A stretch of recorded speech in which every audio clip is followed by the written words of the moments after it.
Hello friends, Technique Malayalamത്തിലേക്ക് വീണ്ടും സ്വാഗതം. ഇന്ന് നമ്മൾ അൺബോക്സിംഗ് ചെയ്യാൻ പോകുന്നത് നോക്കിയയുടെ ഏറ്റവും പുതിയ ബഡ്ജറ്റ് സ്മാർട്ട് ഫോണായ നോക്കിയ C31 ആണ്. അപ്പോൾ നോക്കിയയുടെ C സീരീസ് നമുക്കറിയാം ഒരു എൻട്രി ലെവലിൽ സ്റ്റോക്ക് ആൻഡ്രോയിഡ് അല്ലെങ്കിൽ വളരെ clean and stock Android experience തരുന്ന ഒരു ഫോണാണ്. അപ്പോൾ നോക്കിയയുടെ ഏറ്റവും പുതിയ ഡിവൈസാണ് നോക്കിയ C31. ഇത് രണ്ട് വേരിയൻറ്റിലാണ് അവൈലബിൾ ആവുന്നത്. 3GB റാമും 32GB സ്റ്റോറേജും അതേപോലെ 4GB റാമും 64GB സ്റ്റോറേജുമാണ്. ഇതിൻ്റെ വില വരുന്ന 9999 രൂപയും 10999 രൂപയാണ്. അങ്ങനെ രണ്ട് പ്രൈസിംഗ് ആണ് വരുന്നത്, രണ്ട് വേരിയൻറ്റ്. അപ്പോൾ നമ്മുടെ കയ്യിലുള്ളത് 332 വേരിയൻ്റ് ആണ്. അപ്പോൾ ഇതിൻ്റെ സ്പെക്സ് എന്തൊക്കെയാണെന്ന് നമുക്ക് നോക്കാം. അപ്പോൾ ഇതിൻ്റെ ബാക്കിൽ എഴുതിയിട്ട് built to last 8.6 mm thin rigorously tested for reliability tough and cover glass IP52 protection ഉണ്ട്. പിന്നെ 3 day ബാറ്ററി ലൈഫാണ് അവകാശപ്പെടുന്നത്. 5050 mAh ബാറ്ററി, 10W ചാർജിങ് ആണ്. ഇതൊരു 6.7 inches HD+ റെസൊല്യൂഷൻ ഡിസ്പ്ലേ ആണ്. അതേപോലെ ക്യാമറേൻ്റെ കാര്യം പറയുന്നത് ട്രിപ്പിൾ റിയർ ക്യാമറയാണ്. 13 megapixel primary camera, 5 megapixel front camera, പിന്നെ ഒരു 2 മെഗാപിക്സൽ ഡെപ്തും ഒരു 2 മെഗാപിക്സൽ മാക്രോ സെൻസറാണ് വരുന്നത്. പവേർഡ് ബൈ ഗൂഗിൾ ക്യാമറയാണ്. HDR, portrait mode, night mode, അങ്ങനെ ഓപ്ഷൻസ് എല്ലാം തന്നെ ഉണ്ട്. പിന്നെ ഫിംഗർ പ്രിൻറ്റ് സ്കാനർ ഉണ്ട് ബാക്കിൽ. 2 years security updates, face unlock ഉണ്ട്. പിന്നെ ഇതിൻ്റെ പ്രോസസ്സറിൻ്റെ കാര്യം പറയുന്നത് ഒരു ഒക്ടോകോർ പ്രോസസ്സറാണ് വരുന്നത്. യൂണിസോക്കിൻ്റെ ഒരു 28 നാനോമീറ്റർ പ്രോസസ്സാണ്. 1.6 up to 1.6 GHz ആണ് ക്ലോക്ക് സ്പീഡ് വരുന്നത്. ഒക്ടോകോർ പ്രോസസ്സറാണ്, യൂണിസോക്കാണ്. 4G LTE voice over wifi ഉണ്ട്. അതേപോലെ ഇതിൻ്റെ കളർ നമുക്ക് കിട്ടിയിരിക്കുന്നത് മിൻറ്റ് എന്ന് പറഞ്ഞ കളറാണ്. അപ്പോൾ നമുക്ക് പെട്ടെന്ന് തന്നെ അൺബോക്സിങ്ങിലേക്ക് കിടക്കാം. അപ്പോൾ നമ്മൾ ബോക്സ് തുറന്നിരിക്കുകയാണ്. ബോക്സിനകത്ത് ആദ്യം വരുന്നത് നോക്കിയ C31 ആണ്, മിൻറ്റ് കളറാണ്. പിന്നെ നമുക്ക് ഇവിടെ ഒരു സിം ഇജക്റ്റ് പിൻ കാണാം. പിന്നെ ഒരു USB കേബിളാണ്. വീണ്ടും മൈക്രോ USB ആണ് കൊടുത്തിരിക്കുന്നത്. അതൊരു ഡെഫിനറ്റ്ലി ഒരു പോരായ്മയായിട്ട് പറയാം. കാരണം ഈ പ്രൈസ് സെഗ്മെൻറ്റിൽ ഇപ്പോൾ ആക്ച്വലി ഈവൻ ബഡ്ജറ്റ് സെഗ്മെൻറ്റിൽ വരെ ടൈപ്പ് സി ആണ്, ഇവിടെ മൈക്രോ USB ആണ് കൊടുത്തിരിക്കുന്നത്.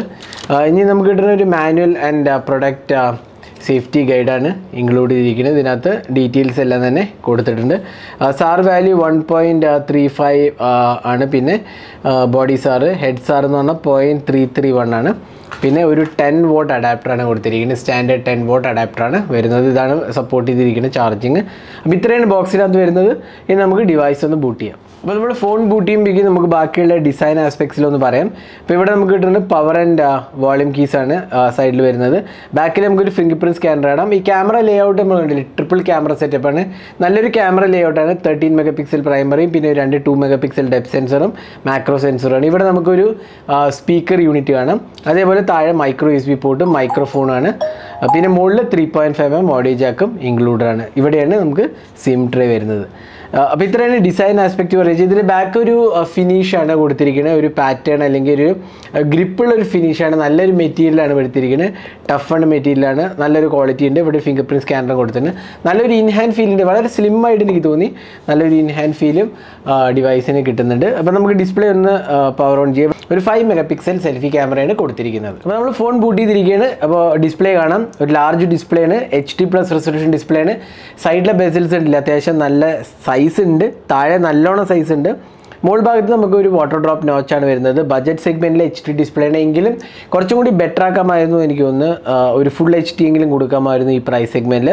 ഇനി ഡിസ്പ്ലേ ക്വാളിറ്റി പറയുക കുഴപ്പമില്ലാത്ത ഒരു ഡിസ്പ്ലേ ഉണ്ട്. HD ഡിസ്പ്ലേ ആയതുകൊണ്ട് തന്നെ ഒബ്വിയസ്ലി നമുക്ക് അത്രയ്ക്കൊരു റെസൊല്യൂഷൻ ഇല്ല ഒബ്വിയസ്ലി. പക്ഷേ കുഴപ്പമില്ലാത്ത കളേഴ്സും ഒരു ഡീസൻറ്റ് വ്യൂയിങ് ആംഗിൾസും തരുന്ന ഒരു HD ഡിസ്പ്ലേ ആണ് വരുന്നത്.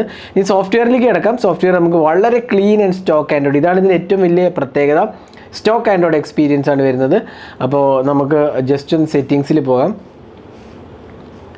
സെറ്റിങ്സിൽ അബൌട്ട് നോക്കിയ C31 എടുക്കാം. അപ്പോൾ നമുക്കിവിടെ ബാക്കിയുള്ള ഡീറ്റെയിൽസ് എല്ലാം തന്നെ കാണാം. റാം 3GB റാമാണ് വരുന്നത്. ആൻഡ്രോയിഡ് 12 ആണ് വരുന്നത്. അതേപോലെ 64ഉം 32GB രണ്ട് വേരിയൻ്റാണ് കൊടുത്തിരിക്കുന്നത്. അപ്പോൾ ഇതാണ് സോഫ്റ്റ്വെയറിൻ്റെ കാര്യം പറയുന്നത്. ഇനി നമുക്ക് ഇതിനകത്ത് ബാക്കി ഫീച്ചേഴ്സ് എന്ന് പറഞ്ഞു കഴിഞ്ഞാൽ റെഗുലർലി നമ്മൾ ഒരു സ്റ്റോക്ക് ആൻഡ്രോയിഡ് ഡിവൈസിൽ ഗൂഗിളിൻ്റെ പിക്സൽ ഡിവൈസിലൊക്കെ വരുന്ന പോലെ തന്നെ ഒരു സോഫ്റ്റ്വെയർ എക്സ്പീരിയൻസ് ആണ്. സ്റ്റൈൽസ് ആൻഡ് വാൾപേപ്പേഴ്സ് എന്ന് പറഞ്ഞൊരു ഓപ്ഷൻ ഉണ്ട്. അതിനകത്ത് നമുക്ക് ഇതല്ലേ ഗൂഗിളിൻ്റെ പുതിയ തീമിങ് ഓപ്ഷൻസും ഡാർക്ക് തീമും അങ്ങനത്തെ ഓപ്ഷൻസ് എല്ലാം തന്നെ ഇതിനകത്ത് കൊടുത്തിട്ടുണ്ട്. പിന്നെ നമുക്ക് റെഗുലർലി വരുന്ന ഓപ്ഷൻസ് എല്ലാം തന്നെ ഇവിടെ കാണാം. വളരെ clean and stock Android experience ആണ്. ഒരു തേർഡ് പാർട്ടി ആപ്സ് പോലും ഇല്ല എക്സെപ്റ്റ് ഫോർ നെറ്റ്ഫ്ലിക്സ്. ബാക്കി ഒന്നും തന്നെ ഇല്ല. ബാക്കിയെല്ലാം clean and stock Android experience ആണ്. ഈ നോട്ടിഫിക്കേഷൻ ടോഗിൾസ് എടുത്താലും കണ്ടില്ലേ വളരെ ക്ലീൻ ആൻഡ് സ്റ്റോക്ക് UI ആണ് വരുന്നത്. ആൻഡ്രോയിഡ് 12 ആണ് ഇതിനകത്ത് കൊടുത്തിട്ടുള്ളത്. അപ്പോൾ അതാണ് ഏറ്റവും ഇമ്പോർട്ടൻറ്റ് ആസ്പെക്റ്റ്. നമുക്കൊരു സ്റ്റോക്ക് ആൻഡ്രോയിഡും അല്ലെങ്കിൽ ബ്ലോട്ട്വെയർസും അങ്ങനെ ഒന്നും തന്നെ ഇല്ലാത്ത ഒരു UI ആണ് വേണമെങ്കിൽ ഇത് ഒരു ഓപ്ഷനാണ്. 2 years ഓഫ് അപ്ഡേറ്റ്സ് കിട്ടും. അപ്പോൾ അതും നമുക്ക് സെക്യൂർഡ് ആണ്. 2 yearsൽ ഓൾറെഡി ആൻഡ്രോയിഡ് 13 കൂടി ഇൻക്ലൂഡ് ആയത് കാരണം ഒരു മേജർ അപ്ഗ്രേഡ് കിട്ടുള്ളൂ. ആൻഡ്രോയിഡ് 14ലേക്ക് പ്രോബ്ലി കിട്ടും.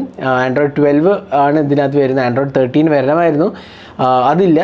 എങ്കിലും നല്ലൊരു എക്സ്പീരിയൻസ് ആണ് സോഫ്റ്റ്വെയർ കാര്യം പറയുകയാണെങ്കിൽ. ഇനി നമുക്ക് ഇതിൻ്റെ ക്യാമറയിലോട്ട് പോകാം. നമുക്കിവിടെ കിട്ടുന്ന ഒരു ട്രിപ്പിൾ ക്യാമറ സെറ്റപ്പാണ്. 13+2+2 ആണ്. ഫ്രണ്ടിൽ 5 MP ഡ്രോപ്പ് നോച്ചാണ് വരുന്നത്. അപ്പോൾ നമുക്ക് ക്യാമറ UI ഒന്ന് തുറക്കാം. അപ്പോൾ ഇവിടെ നമുക്ക് കിട്ടുന്നത് photo, video mode, portrait mode, ഇങ്ങനെ ബേസിക് ഓപ്ഷൻസ് എല്ലാം തന്നെ നമുക്ക് കിട്ടുന്നുണ്ട്. ഫോട്ടോയിൽ നമുക്ക് പോയി നോക്കാം ബാക്കി എന്തൊക്കെയാണ് വരും നോക്കാം. സെറ്റിങ്സിൽ പോയി കഴിഞ്ഞാൽ നമുക്കിവിടെ നൈറ്റ് മോഡ് ഉണ്ട്. നൈറ്റ് മോഡ് കണ്ടില്ലേ, നൈറ്റ് മോഡ് വേണമെങ്കിൽ ടേൺ ഓൺ ചെയ്യാവുന്നതാണ്. അതേപോലെ നമുക്ക് HDR ഓപ്ഷനുണ്ട്. HDR വേണമെങ്കിൽ ടേൺ ഓൺ ചെയ്യാം. നൈറ്റ് മോഡ് ഞാൻ ഓൺ ചെയ്തിരിക്കുകയാണ്. നൈറ്റ് മോഡ് ഓൺ ചെയ്യുമ്പോൾ HDR ഓപ്ഷൻ വരുന്നില്ല.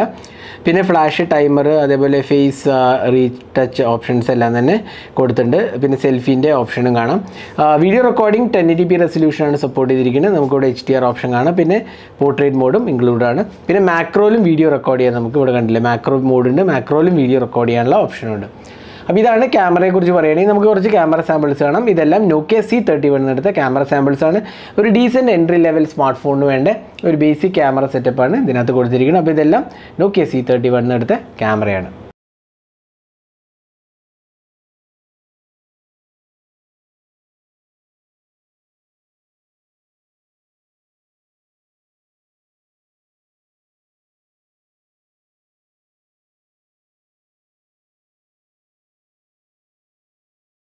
ഇനി ഇതിനകത്ത് വരുന്നത് 5050 mAh കപ്പാസിറ്റി ബാറ്ററിയാണ്. 10 watt ചാർജിങ് വരുന്നുള്ളൂ. അത് വളരെ സ്ലോ ആണ്. അതേപോലെ തന്നെ മൈക്രോ USB ആണ് പോർട്ട് വരുന്നത്. USB Type-C അല്ല, അതും ഒരു പോരായ്മയാണ്.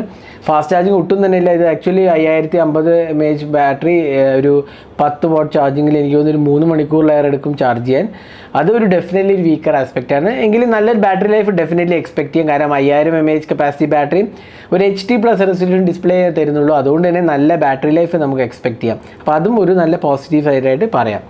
അപ്പോൾ ഇതാണ് Nokia C31 unboxing hands on video. അപ്പോൾ 9999 രൂപയ്ക്ക് നിങ്ങൾക്ക് 3 GB റാമും 32 GB സ്റ്റോറേജുമാണ് കിട്ടുന്നത്. 10999 രൂപയ്ക്ക് 4 GB റാമും 64 GB സ്റ്റോറേജിൻ്റെ വേരിയൻ്റാണ് വരുന്നത്. 2 കളേഴ്സിലാണ് അവൈലബിൾ ആവുന്നത്. നമ്മുടെ കയ്യിലുള്ളത് മിൻ്റ് ആണ്. അപ്പോൾ ഇതിൻ്റെ നല്ല ആസ്പെക്ട്സ് പറയുക നല്ല build quality, fit and finish ആണ്. ക്യാമറ കുഴപ്പമില്ല, നല്ല സോഫ്റ്റ്വെയർ എക്സ്പീരിയൻസ് ആണ്. പിന്നെ നല്ല ബാറ്ററി ലൈഫും ഇൻക്ലൂഡഡ് ആണ്. ഇതിൻ്റെ പോരായ്മ എന്ന് പറഞ്ഞാൽ അത്ര ഒരു പവർഫുൾ ചിപ്പല്ല. അതേപോലെ തന്നെ നമുക്ക് HD+ റെസൊല്യൂഷൻ ഡിസ്പ്ലേ വരുന്നുള്ളൂ. ഈ പ്രൈസ് സെഗ്മെൻറ്റിൽ full HD 90 Hz high refresh rate ഒക്കെ വരുന്ന സ്ഥലത്ത് ഇവിടെ നമുക്ക് വെറും HD+ റെസൊല്യൂഷൻ ഡിസ്പ്ലേ വരുന്നുള്ളൂ. പിന്നെ 10 watt ചാർജിങ്ങേ ഉള്ളൂ. അതേപോലെ തന്നെ മൈക്രോ USB പോർട്ടേ വരുന്നുള്ളൂ. ഇതൊക്കെ ഇതിൻ്റെ പോരായ്മയായിട്ട് പറയാവുന്ന കാര്യങ്ങളാണ്. അപ്പോൾ ഇതായിരുന്നു Nokia C31 unboxing hands on video. ഈ ഡിവൈസിൻ്റെ കുറിച്ചുള്ള നിങ്ങളുടെ അഭിപ്രായങ്ങൾ കമൻറ്റ് സെക്ഷനിൽ പോസ്റ്റ് ചെയ്യാവുന്നതാണ്. നിങ്ങൾക്ക് എന്ത് തോന്നുന്നു ഈ ഡിവൈസിനെ കുറിച്ച് എല്ലാം തന്നെ വിശദമായി കമൻറ്റ് സെക്ഷനിൽ പോസ്റ്റ് ചെയ്യാം. അപ്പോൾ Nokia C31 അൺബോക്സിംഗ് ആണ് നിങ്ങൾ കണ്ടത്. ഈ വീഡിയോ നിങ്ങൾക്ക് ഇഷ്ടപ്പെട്ടു എന്നിരിക്കുന്നു. കൂടുതൽ വീഡിയോസിനായി ചാനൽ സബ്സ്ക്രൈബ് ചെയ്യുന്നതിനൊപ്പം തന്നെ ബെൽ ഐക്കോൺ ക്ലിക്ക് ചെയ്യുമ്പോൾ നിങ്ങൾക്ക് എല്ലാ വീഡിയോസിൻ്റെയും നോട്ടിഫിക്കേഷൻ കൂടെ ലഭിക്കുന്നതാണ്. അപ്പോൾ thanks for watching. Hope to see in our next video. Have a great day.